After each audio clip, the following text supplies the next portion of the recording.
Hello, good morning. Click, watch, and connect. This is Springzil Daniel, and you are watching OceanClick TV. Once again, good morning to everyone from the East Coast to the West Coast, from New York to California. And today is another discussion for this month's theme of Pride, and it's the Pride Month. Last week, unfortunately, we were not able to finish our discussion. That's why I have my guest back here today. So we will continue discussing taking what's ours, a perspective of community as a tool for gender justice, part two. And as I've mentioned last week, with me was Mr. Manuel Harabe Jr., but we discussed this before. We have nicknames here in the Philippines, and that's why we call him Man Man instead of Manuel. And for everyone who missed it, Man Man was my guest last week, and he has a bachelor of theology, master's in philosophy, and he's a faculty at the Silman University Senior High School Religion and Philosophy cluster. So, before I introduce my other guests for today, I just want to give a little bit of background why there's three of us now. Because last time we were talking about um, we were talking from the cisgender perspective. And since we're talking about the LGBTQ plus, it is only right to invite someone who can speak for the LGBTQ plus community. And that's why I would like to introduce this morning our new guest. Her name is Kay Katakutan Breyer. Did I say that right? Is it Breyer? Breyer, there you go. So, Miss Kay is here to join us. She's a graduate of bachelor's degree in communication, major in development communication at none other than the University of the Philippines. She's also the Visayas correspondent for Philippine Daily Inquirer, and she is one of the discussants at the 2022 International Human Rights Celebration by the U.S. Embassy, Embassy of France to the Philippines and Micronesia, and the Ateneo Human Rights Center of the Ateneo School of Law. She is currently named Exemplary Awardee for the 2023 Negros Young Heroes and Gender Equality Champion by the Girls Congress Incorporated, making her the first trans woman to bag this most prestigious award for the youth in the region. A beauty queen and activist and award winning first ever and only trans woman journalist in the southern Philippines. So we have this very special guest. So, a person who can really represent the LGBTQ plus community. And I'm so excited to talk to her about our topic for tonight. But before we go to Kay, we'll be saving the best for last. We would like to, of course, do a bit of a recap from our previous discussion last week and also kind of wrap it up, right? So I'll go back first to Manman. Can you give us a little bit of a recap as to what we've discussed last week? Okay, thank you very much, Spring. Well, basically, this is this that discussion or my presentation was an exposition of the theory of justice, and somehow it's a very complicated topic because in philosophy it has been a topic since 2,000 years ago. Till now, it's still a very interesting, complicated, and still very relevant. Uh, this is just one edition of theory of justice that I have studied, and that is why eventually, when I was reading it, I understood it from the perspective of our experiences with our brothers and sisters in the LGBTQ plus in the Philippines, and I believe their struggle or their experiences ought to say with this kind of tradition of justice. So I started with trying to study how the dominant concept of this was in Western thought that we somehow adopt in most of our education system, right? So uh, dominant came from um, the use of in Harvard University from Mhm. John Rawls, um, justice in the perspective of liberalism, where individual rights highlighted, and he thought and he believed that to present the most accurate form of theoretical conception of justice, we must understand ourselves from the perspective of position and action. And he believed two principles that can come out from that, and he calls that the liberal principle and the difference principle. And this what these two principles highlight the difference of the individual individuality. I cannot explain anymore what those two principles mean because they have, and I don't want to take Yes. the time away from Kay because I know that we have a more substantial discussion later because this is not a query, this is a justice theory, and I really am happy that some what I was studying. I'm thankful for that she is here. To continue, so John Rawls highlighted the importance of individual justice, and many critics, especially those that followed him, believe that we cannot understand the perspective of justice attachment. So we must look at ourselves as persons who are attached kind of community that we belong into, and this is the idea of Michael Sandel, and he believed that we can only understand or create principles from our experiences, from our direct community. Yeah. That is the source of our identity. And he believed that deliberation is important in order for us to the perspectives from different walks of life and to create different kinds of principles. And he believes that there are not only many principles that we can actually adopt. And eventually, as I've said last time, calibration in the first thing problematic because we can Mhm. always hear it that there is a power structure that is always at play between our deliberations. And most of the time, there are people who dominates the scene, the public scene, or the deliberation. Is where I can interject my talks, my experiences with my friends who are from the LGBTQ plus, and I believe that from their lens they are the ones who are being dominated by this dominant discourse, especially from our religious patriarchal and heteronormative discourse. They are always being dominated, especially that whenever you go in different community, for example, the poor, the marginalized, the indigenous people, we can always LGBTQ plus. Remember, we can understand from those sectors, they will always be recognized from those sectors. That is why looking at that perspective of Sandel, where deliberation is important, yes, it is important, but we must understand that the power struggle is also present. That's why, as I Yes. tried to develop my study, I found that a theory community from much much more adequate and appropriate looking at the lens of our brothers and sisters from the LGBTQ plus. Walter emphasized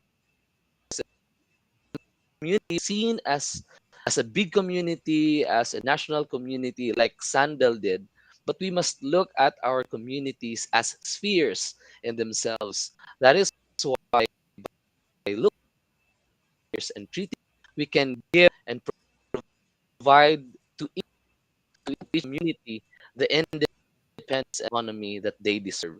So from this perspective, if we try to treat especially identity communities like the LGBTQ plus in themselves, then and having their own autonomy, independent. strong, dominant, religious or other to overpower them. But still, as I've said last time, this is still a challenge because Mm-hmm.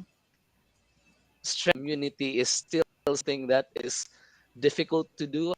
Especially that I do not know really the dynamics within the LGBTQ plus, but I believe that we start by trying to give them voice, strengthening each other, defending them.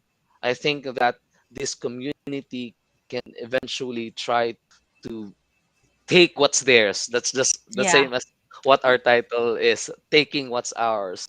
So by looking at them as independent and autonomous, they can become resource person for us to understand them, rather Mm. than try to tell them what we understand about them, which is Yeah. wrong, which is wrong for me. So they will teach us who they are and what we must do, especially that wherever sphere we go, for example, in school, it's a different sphere.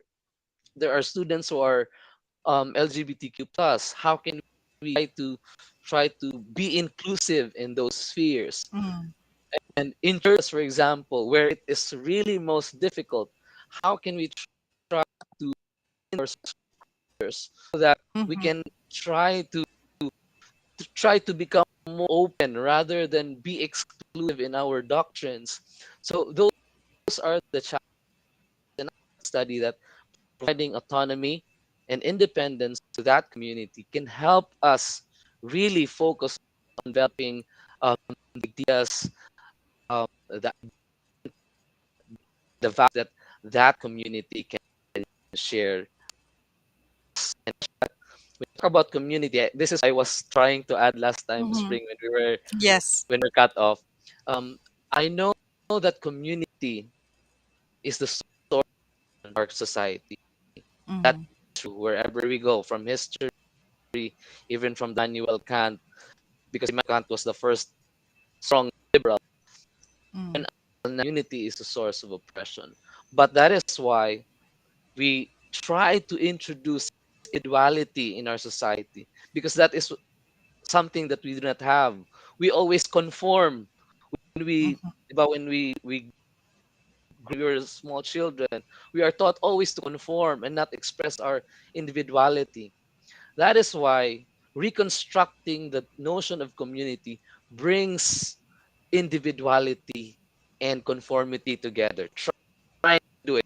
So somehow theoretically difficult, challenging, but trying to merge individuality, conformity together. And we must understand that communities must be a tool for individual rights to flourish.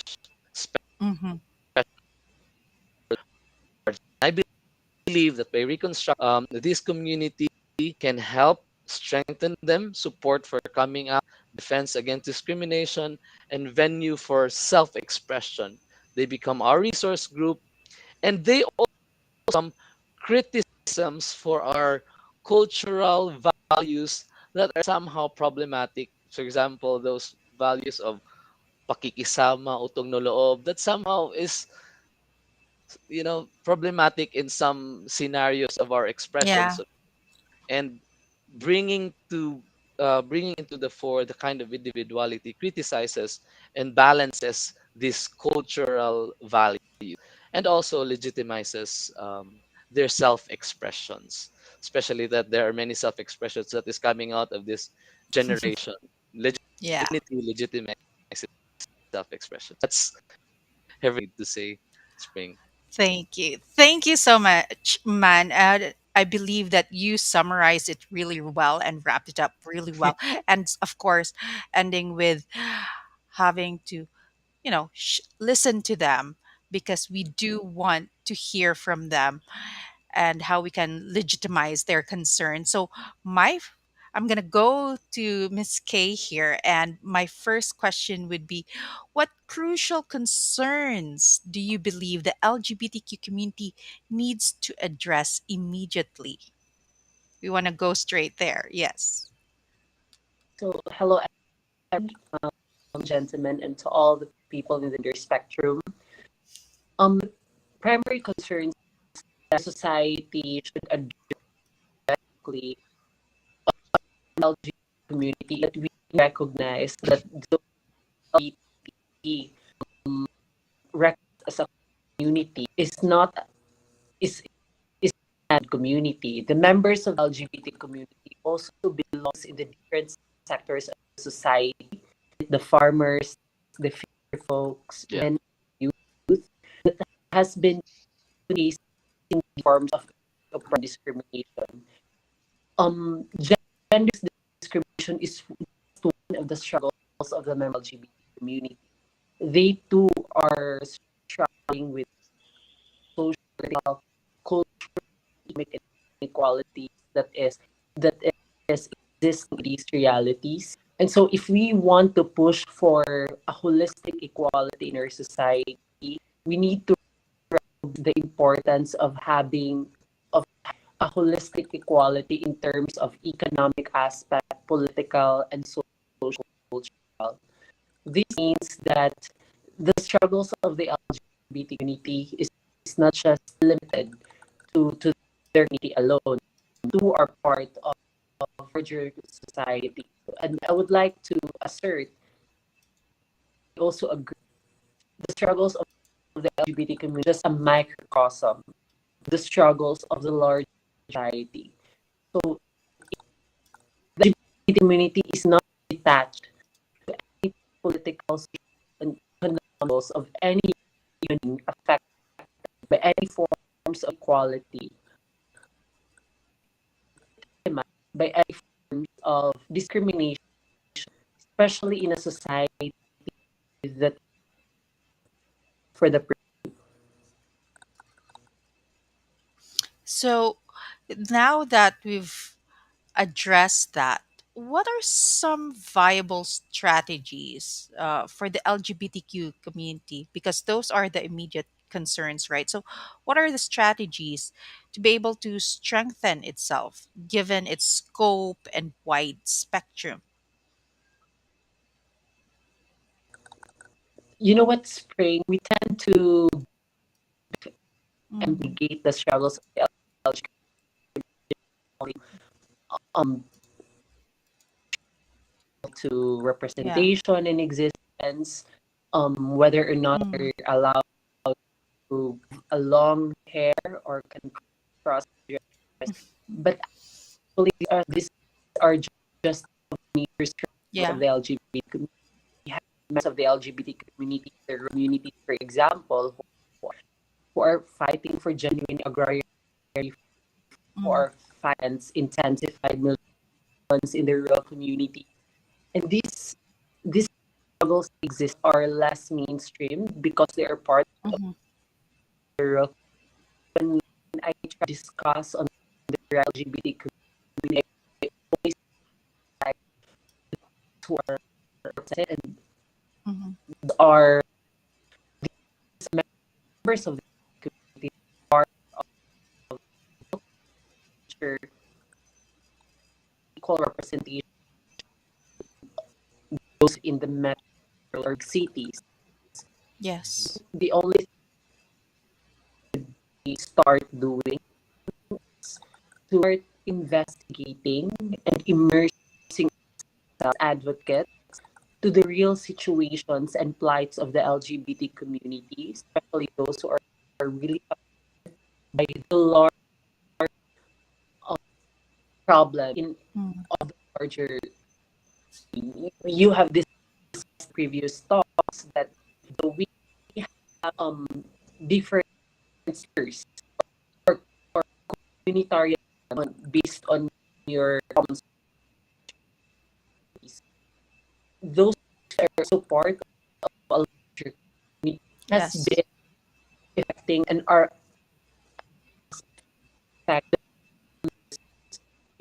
multis or magnums. Also need to know that for us to attain and valid for we need we need to strengthen working together, not Mhm, with but allies with our government, and with the and the society as a whole, because the kind that we imagine that is serving to the members of the LGBT community not be guarded to these members in a silver for it. Sometimes we need for it through dismantling the negative teachings of colonialism and the patriarchal society. Need to call for government's accountability for the delay of anti-discrimination law, for example, for the delay of the strong implementation of CEOs, for example. Mm-hmm. So the kind of education we have that has been teaching backward norms and values, which contribute to which contribute to the hamper of our assertion to the rights and liberty of these members of the society. Yes. As you mentioned, we with our previous discussion, we were talking last time when we got cut off the very um, issues of uh, long hair, you know, in schools. But mm, when you mentioned education, I do believe that although education itself, it's a huge issue. That's another topic, but it's something that we can start, especially when we're educating kids. Um, you know, if we start there in their education, and it could be a simple talk, it could start from there of having equality in terms of the rights to long hair or dress code. It can start there. But I understand these are issues in the cities, and our of course are the LGBTQ plus communities in especially in the other highland areas, more in the provinces, they have different issues. But education supposedly should be uh, across the board throughout the country. Supposedly, we understand it's not really the case, but if we can start the conversation there as early as possible with issues that young kids can understand. I hope that's something that, educators, especially Man here, he's an educator, can help push for. And so that's why I want to ask, how crucial are allies? How can we motivate them to support the LGBTQ community? I'd Yes, like to sometimes, ask it. yeah, sometimes our identities is not just limited through our other people. Mm, We also found community through other people's stories. That's where allyship started in argument. As we don't experience other people's struggles, become part or in part to their community, but we just need to empathize their stories. That's what it mm, means to become humane in nature. Through understanding their struggles as a human being, by recognizing that we are not detached mhm, to the common, to the larger community that we are part of, we can attain a good and strengthened allyship, because just like how the LGBT supported others of the society, yes. higher wages for teachers, for um for safe spaces on the women, or for equal protection for members of the society.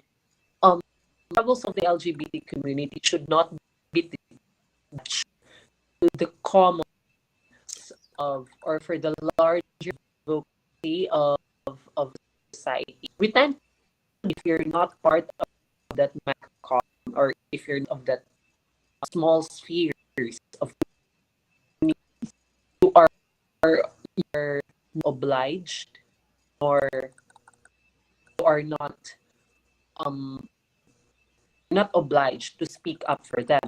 But Mm-hmm. the reality, we are also part of a community. A community is bound to protect one's uh to protect individual, and a community that is bound to speak up for those who are being muted and unrepresented. And that's something that we teach to our ally, the ability to speak up when they have Mm-hmm. capacity to use their Yes. voices, to teach them to our allies and members of the LGBT community, because this is what they need to know, not because they don't want to, but this is how the society build us to be, that we are only limited, their capacity and capabilities are only limited to Mm-hmm. how they. So in order, the crucial role of ally is to strengthen a community that is being spread. Because sometimes allies do have their own share of struggle and find Yeah. commonality on that on those struggles. For example, our allies are not members of the LGBT, but sharing struggle of members of the LGBT in the sector or Mm-hmm. struggling for who are struggling against oppressive hair dress code policies in high school, universities, and colleges. We also have our allies who are granting awards. This commonality could strengthen the interconnection between the community and Yes. the ally, be them a member of the LGBT community or not. They play a very crucial role in our plight for equality and gender justice. This is because our role as human being is not just limited on our individual perspective or individual needs, or obligation to fulfill in in our role as members of a society. Well, I really appreciate that because we do want to be allies, and it's empowering to know that we can um, lend our voice to fights with our LGBTQ plus community brothers and sisters and all the spectrum that there is. uh, that we can help forward this struggle.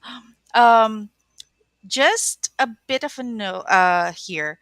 Our director is asking us, our director is bugging me if you can rejoin because he said that the conversation is really good, but our audio is not that good, and it will be such a, sayang, a waste if our audio is not that good before we do our sum up. So can I request you guys to rejoin with the same link? We want to see if it's going to make our audio a bit better. Thank you. So to everyone watching, just hold on for a minute. They will be joining us, rejoining us.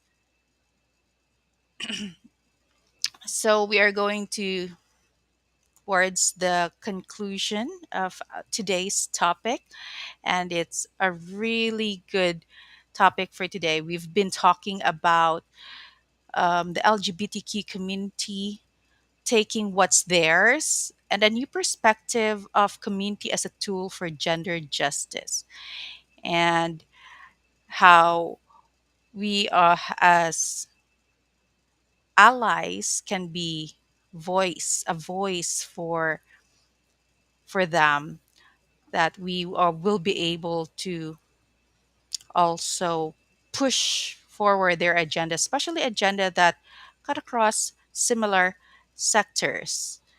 And it's not just a fight for the LGBTQ plus community, but for the basic human rights. So let's just wait for a little bit.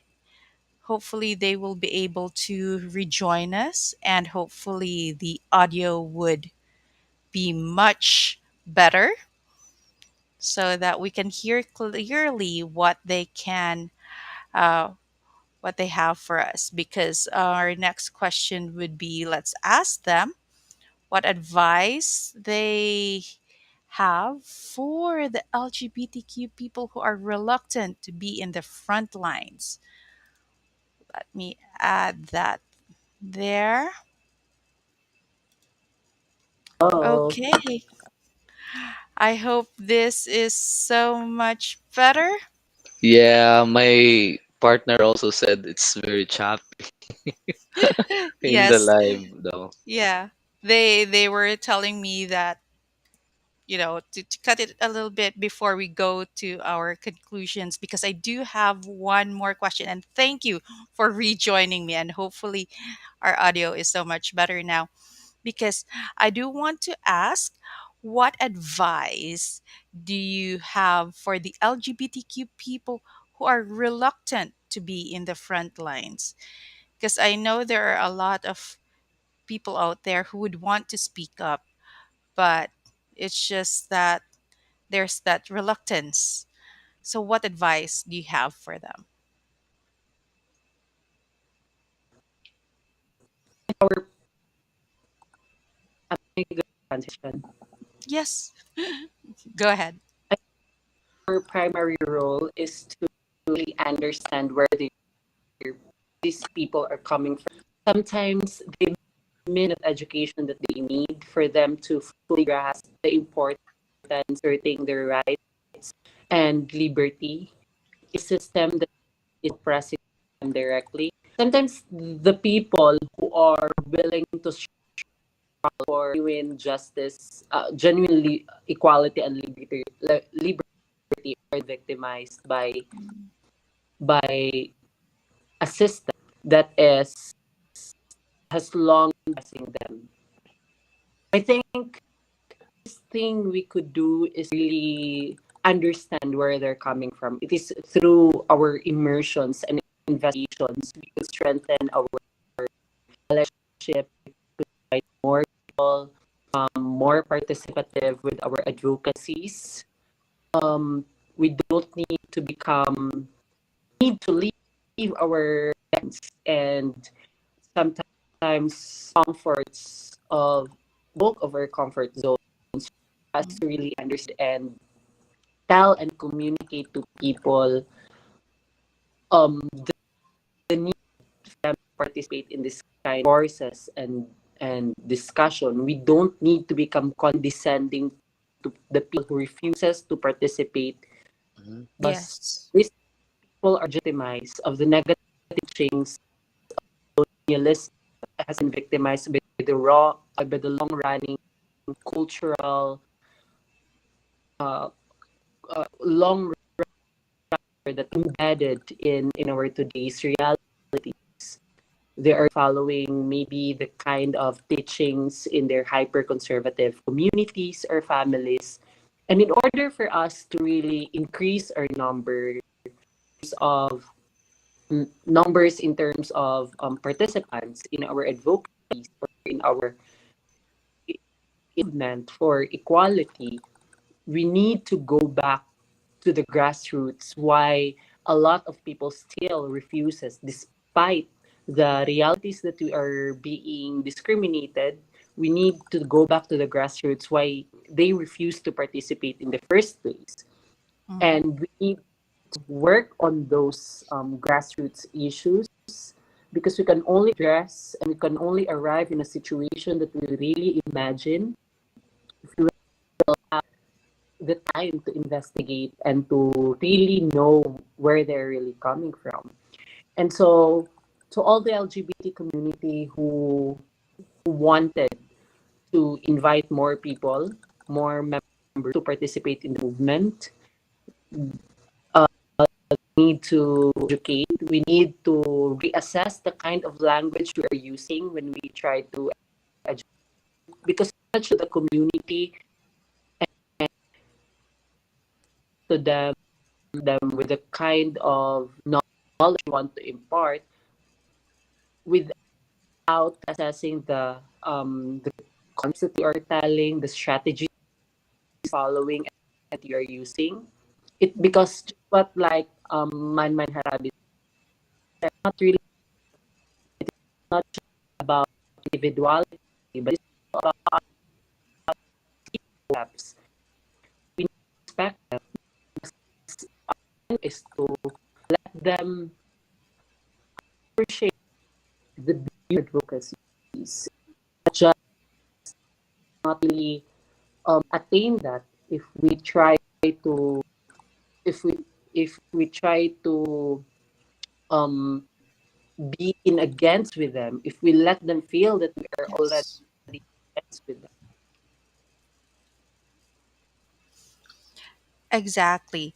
So as we encourage them to speak out, we shouldn't also judge, or we shouldn't look down upon those who are for now victims and cannot yet speak out. But we we hold the light that someday they will be able to do so. So for Manman, as an ally, what advice do you have for our LGBTQ people who are reluctant to be in the front lines as allies? I was hoping to bank on what Kay said about trying to trying to engage really in our different communities, right? Because as she said, LGBTQ plus members are also part of different spheres, and also part of my studies that we do not belong in one sphere. As I've said last time, we are part of different spheres. One person is part of many spheres, right? So I think that I don't know if I can advise something from them, because I understand that it's really difficult really for them, who are those, especially those who are reluctant to come out. But I would just like to advise Siguro, or advise those who are, who wants to become allies, because I know that there are a lot of cisgender people who wants to become allies and understand the plight. But of course there is really this strong unseen force, especially by our norms, by our culture, against them. So I think that is where I need to direct my advice. And I think for me, especially, that I have a lot of engagement with different cisgender groups, and especially with men. There are there are discussions, jokes, conversations really that come out, and that is in our own circle, trying humiliate other groups, especially the LGBTQ plus. And I for one believe that we need to really show them, especially within our, that we do not agree with what they say, because sometimes we are overpowered with the, especially when they are just jokingly talking Mhm. about someone, especially a gay person trying to do this, and it's somehow hilarious for many cisgender people. And I would just like to say that we can tell them, we can show them that we do not agree with that kind of jokes. I think that's one important thing, and I've shown that to many of my friends, and I've told them I don't agree with that, and they would suddenly stop the conversation, Yeah. because already is not comfortable. And it doesn't have to be, you know, to people who needs to tell them. It's really, I think, effective if those who think that, who are connected with them, or who think that they are one with them, should be the one to tell them that I don't agree with it. Hmm. And that somehow, in my experience, have changed, the perspective of some of my friends about me. And when we come together, we do not use those jokes anymore, because they would know that I would really, fight for what I think is right. And I think for a cisgender person, I think that is important, for other people to realize that, oh, there are cisgender people who really care for this group. Mhm. And another advice for me, yeah, I remember. I think I have something in connection with what you said earlier, Spring, about advice, especially for those who are reluctant to come out. I remember we have many students who are reluctant to come out. Um, Yes. and I I find it interesting that one of my colleagues, who is also a queer theorist, by the name of Dr. Villarmey, I don't know if I think you know him. Yes. And I saw his post, and I was encouraged by him because he posted a gay person, a closeted gay person, who was so happy that his teacher vocally said in their classroom that he is an ally. And that made Mhm. him, I think, more confident in coming out and in trying to express himself in Mhm. the classroom. And I followed that step by my colleague. And every time I am in a classroom, in my class orientation, I always say that I am an ally, especially to those who are still reluctant to express themselves, or to voice out who they are in this classroom. I will not force you, of course, to come out because it's your Of decision. course. Yeah, but you will know as my students that I am here and I'm willing to listen and I will support you. That's something that I can advise, especially to my True. students. Yeah. And this just reminded me of my father. I'm just taking this opportunity to greet Happy Father's Day to everyone. I mean, it last Sunday, but what you just said reminded me of my father. My father was a pastor of the Mhm. United Church of Christ in the Philippines, and whenever he brings me and my sister to his community, to his church, he's always very proud. And when he introduces my sister, he would always be like, and this is my daughter and she's a lesbian. And when he says it, he's very proud, and this is telling his entire congregation at church. So to fathers like that, to allies like that, carry on, because you are encouraging our LGBTQ plus I have a community to question though, also. Spring. Yes, go ahead. For Kay, this is Yes. this is something that I really find difficult in dealing with, cisgender people, especially in church, especially religious people. And because I'm also a pastor, but I did not pursue that. But I'm active in church, mostly. But I always have this conversation with them about LGBTQ plus, and of course they will always throw in different scriptural basis about this, about that. And I was like saying, well, there are many sins in the Bible that they allowed, but eventually we come to a point when I said, I think there's a point, there's a limit to convince them, and there's a point really to stand up and just to say they're here. Is there a limit? Am I correct in just trying to stop at some point and just say that, you cannot do anything because they're here, and we need to treat them as human beings because we are actually the same? Are we entitled more really to convince them? That's Actually, my difficulty. yeah, us or it's you who knows best who's your audience and when to set limits, whether or not you'll continue your talk, for example, or become more Mhm. assertive and assertive with the lines that they really deserve, so that they could somehow you could somehow give them lens to reflect on. Um, Personally, if I think I would no longer have anything to the people I'm talking, that's the time I'll become Mhm. more assertive. I think they will bring the kind of openness that is or openness or healthy discourse between us.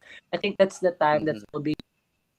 I'll become more assertive or become more realistic with my lines. Mhm. And that's where we can draw the line. We need to know more our audience, whether or not we could still have political gain towards them. And also, I would like Yeah. to share insights on the talks of coming out.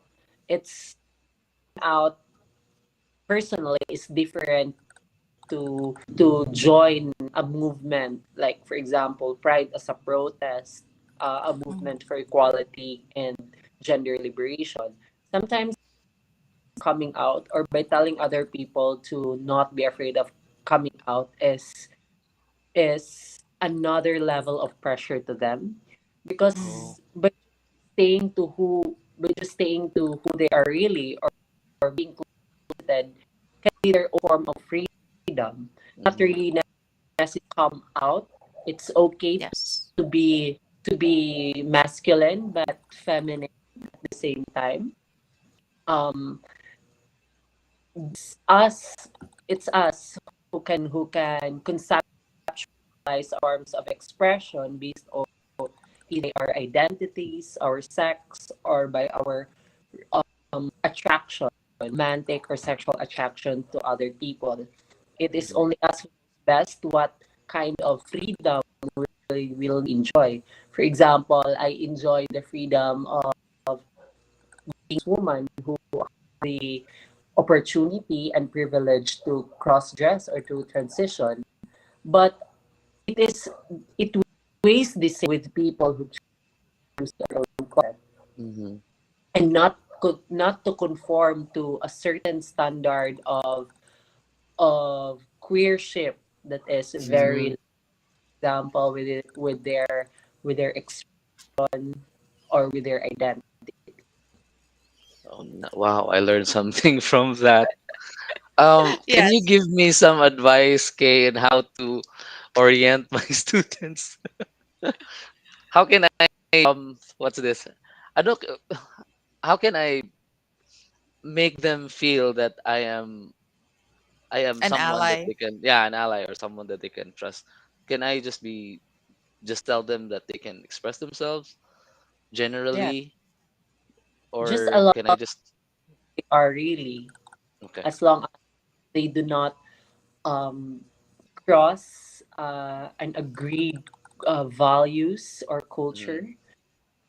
Um, it's them. It's up to them how they're going to assert themselves. Just like what I've learned in your previous discussion, that as early as junior high school, Miss Spring's kid is already very assertive to Mm. other people's plights in terms of repressive policies on haircuts and dress codes. But sometimes the fear for other people, especially those coming Mm-hmm. from gender community, their fear participating in our movement is because they're often misgendered just Yeah. because they are assertive for other people's struggle.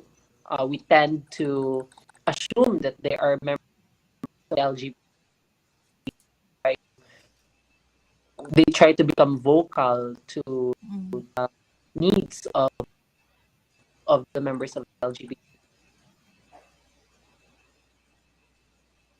So I'll be relying on Manman to help us out there because our fight is not done. I'm pretty sure it's going to continue because he continues to love growing his hair. So I that's an area where I can support because that's the area where I'm at and I have the chance to be supportive of that struggle.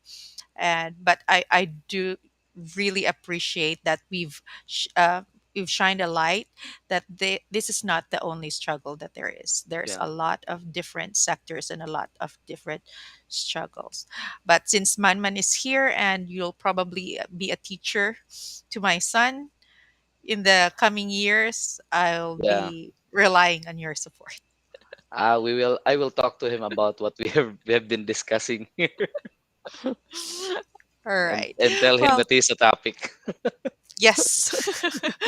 All right. Well, just to conclude today's discussion, I would like to hear something from Kay, like because our topic is taking what's ours or taking what's yours, a new perspective of community as a tool for gender justice. So, can you give us a summary, especially your message to our LGBTQ plus community?